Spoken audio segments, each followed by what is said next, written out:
handa na po tayong sumagot sa inyong mga katanungan. Magandang hapon po, Yusek. Yusek, manghingi lang po kami ng reaksyon doon sa mga naging pahayag ni Vice President Sara Duterte over the weekend. Una, nagbigay siya ng pahayag tungkol doon sa mga senator judges who are allegedly biased. Ang tingin niya, dapat binibigyan daw ito ng benefit of the doubt. And kung meron man, yung mga biased against her, yun daw yung dapat na mag-inhibit. Your thoughts on this? Makikita naman ng taong bayan kung sino ba talaga ang bias at hindi. At makikita rin ng taong bayan kung sino sa mga senador ang nagtatrabaho lamang ayon sa batas at ayon sa rule of law. Kung ganyan po ang kanyang opinion, wala po tayong masasabi dahil yan po ay nasa kanyang saloobin.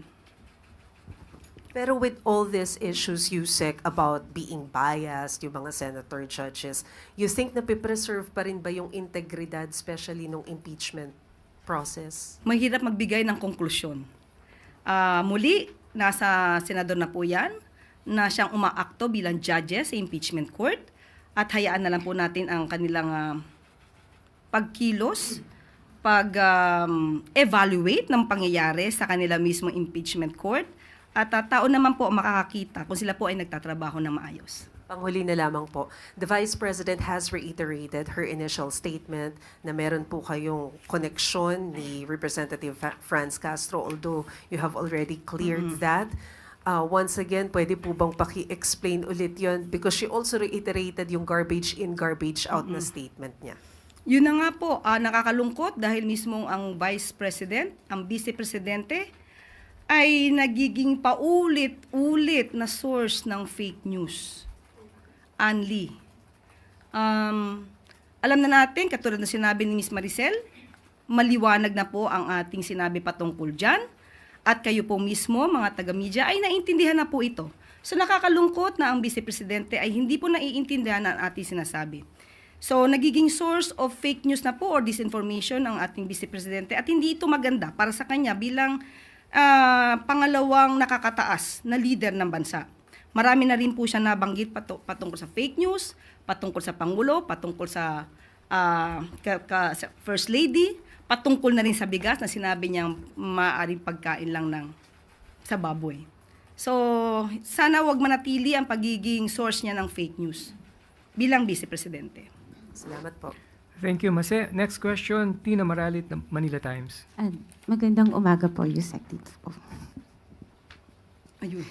Magandang umaga po, Yusek. Over the weekend po, the PNP Highway Patrol Group accosted two individuals for a traffic violation, and it was later found out that they are involved in an extortion scheme at ginagamit po ang pangalan ng first couple, particularly First Lady Lisa Marcos. May nakarating na po ba ito sa first couple? Ang balita pong yan ay hindi po natin batid kung nakaalam sa kanila, nakarating sa kanilang personal. Pero ang ganyang mga aksyon ay isang krimen, usurpation of authority, nagpapanggap na may kapangyarihan, pero ang kanilang nagiging trabaho ay pag-extort, ito'y nakakasira sa ating institusyon. Kailangan lamang po talaga silang mademanda, kailangan lamang po silang managot sa batas. Follow-up lang po, ma'am. And it was found out na hindi po ito yung unang pangyayari. Last year po, nahuli na rin po itong same individuals for the same offense, pero nakapagpiyansa. May mensahe po kaya ang palasyo sa mga otoridad? Sa mga ganyan po, hindi po ito dapat pinapalagpas. Ang managot, ang dapat managot, ay dapat panagutin. Hindi natin kasi masisisi kung ang kanyang offense na nakumit ay bailable at talaga makakatakas siya. Pero with this, siguro, tignan po natin, kung ganyan pa rin ang kaso, bailable pa rin yan. Pero sana, with all of you, tulungan natin ang ating gobyerno na mapakita natin itong mga klaseng tao na ito sa pamamagitan din ng pagpapahayag patungkol sa kanilang mga gawain. Maraming Thank salamat you. po. Maraming salamat, Tina Maralit.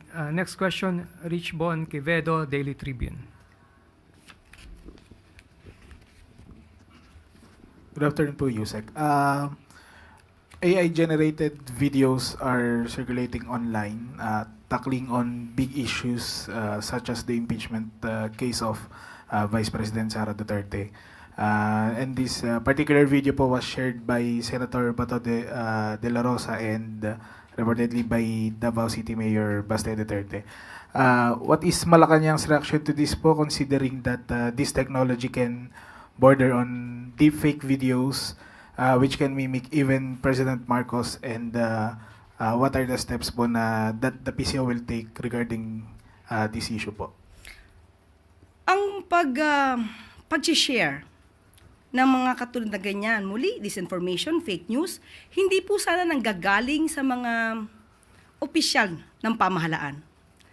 Nakakaduda, mas nakakawala ng tiwala kung mismo sa matataas na opisyal nanggagaling ang mga disinformation at fake news. At mabuti po at ito ay na-correct at napansin po ng ating mga kababayan. Ang sabi nga po natin, kahit po ang PCO, ang pamahalaan ay gumagawa ng paraan para mapahinto ang fake news, pero mas kakayanin po natin ito kapag po tayo tulong-tulong. Katulad po ng sinabi po ninyo, kayo na po mismo at iba natin mga kababayan ang nagsabi na ito ay AI generated at hindi totoo.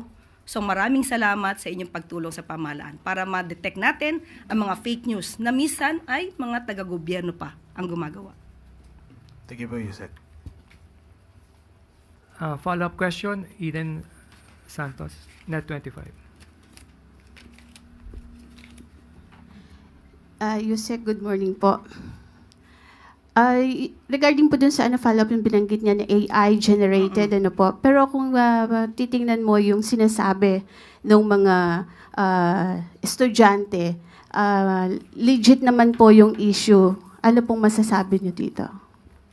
Sino magsasabing legit at hindi legit na issue? Kung ito ay galing sa isang fake news or AI generated, so hindi tayo pwede magsabi na ito ay lehitimo o ilehitimo ang issue. Thank you po. Maraming salamat, Eden. With no more questions. Follow-up, Ivan Merino. Ma'am, more on that point, kung sakali hong may nag-share nga ng mga opisyal ng gobyerno, whether purposely or inadvertently, is it incumbent upon them to apologize or to take it back once they realize that it was actually AI generated and fake? Unang-una po, hindi naman kinakailangan mag-apologize kung ginamit lang naman ng kanila ang kanilang mga talino para alamin kung ang kanilang isi-share ay mali, disinformation, or just AI generated videos. Hindi kinakailangan mag-apologize kung una pa lang tama na ang inyong ginawa.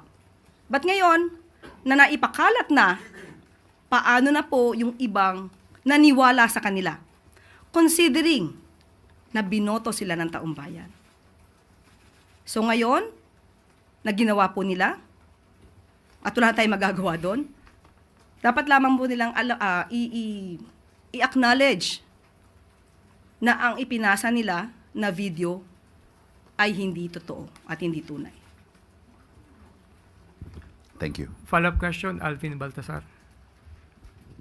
Yusek, in connection with that, do you find it irresponsible on the part of those who share the AI-generate video? Irresponsible bang hakbang yung ginawa nila? Lalo may mga government official na nasasangkot. Opo, responsibilidad nila to.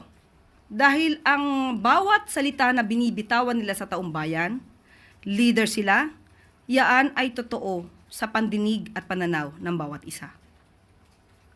So dapat maging responsable sa anumang sinishare nila na impormasyon sa ating mga kababayan.